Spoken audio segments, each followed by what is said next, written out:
Welcome. My name is Joanne, and this is A Catholic Homestead.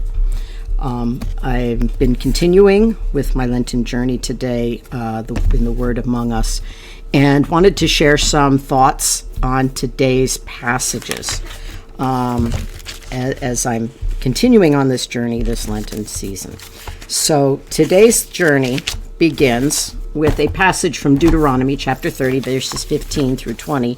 And it focuses on one verse, but several of the verses as I read it said almost the same thing.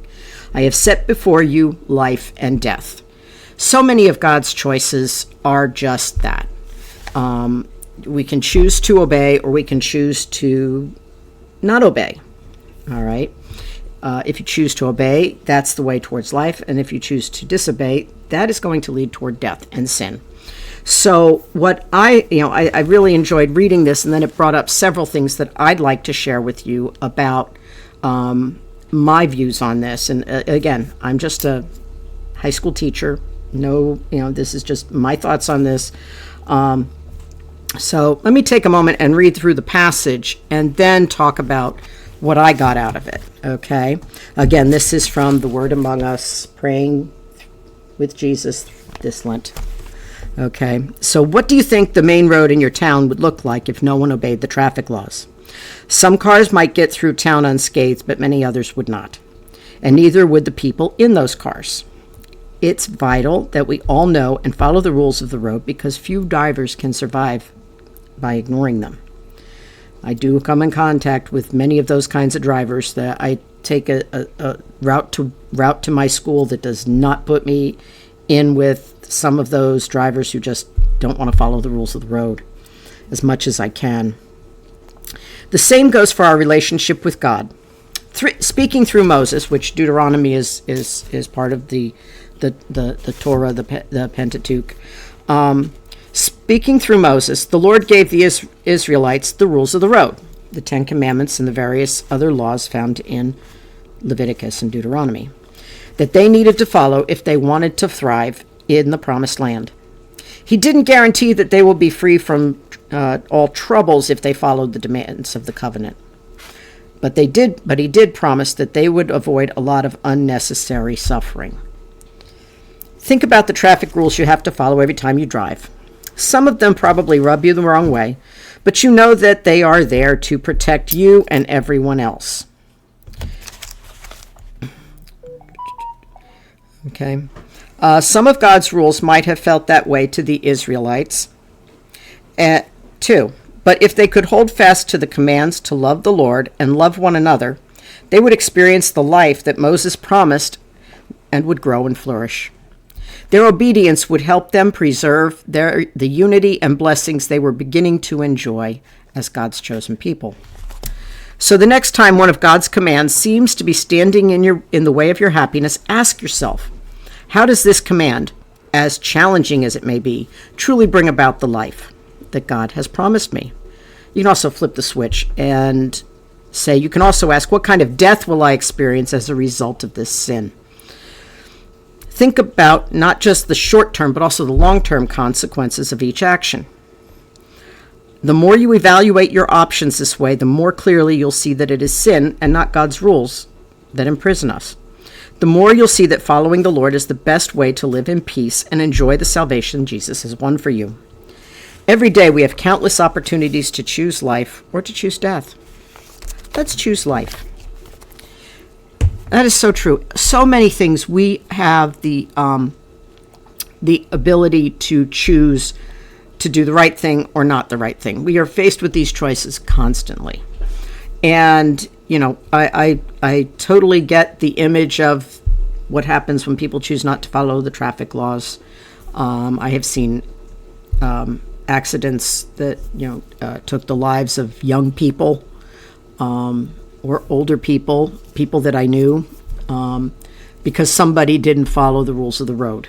And I deliberately avoid certain routes of traffic from my home to my job, because that is something that can happen on those routes. And I have been involved in auto accidents, not by my fault, but auto accidents on that other route. So I don't go that way.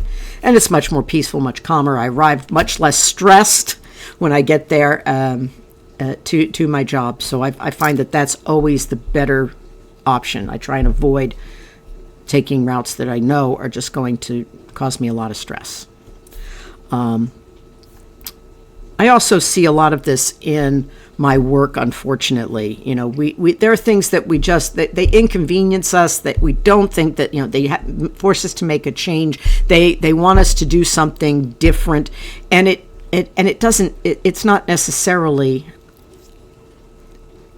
right or wrong in some people's minds to not make that change. I just accept that this is the change that I have to make, and I do it, and I give it a shot. I look at it, and I think about, you know, well, what could be the result if I really dig my heels in about this and say, I'm not going to do this?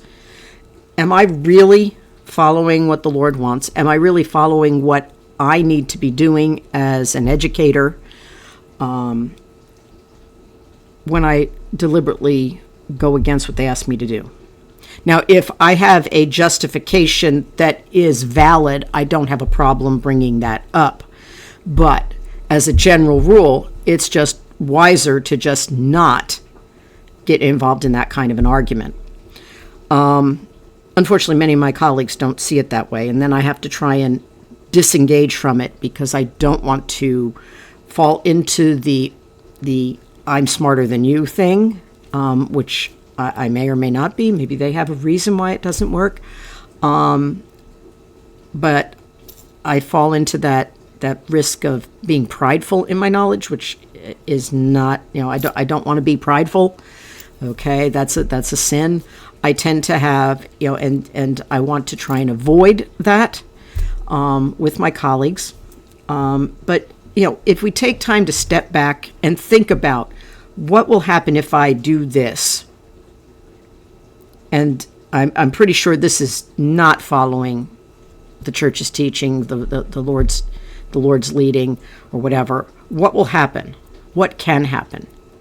Okay, how is that going to cause suffering either to myself, a member of my family, or someone I don't even know? And, you know, God never promised us that there wouldn't be sufferings. He never promised us that there would be no trials in our lives. You know, he called us to take up our crosses and follow him. And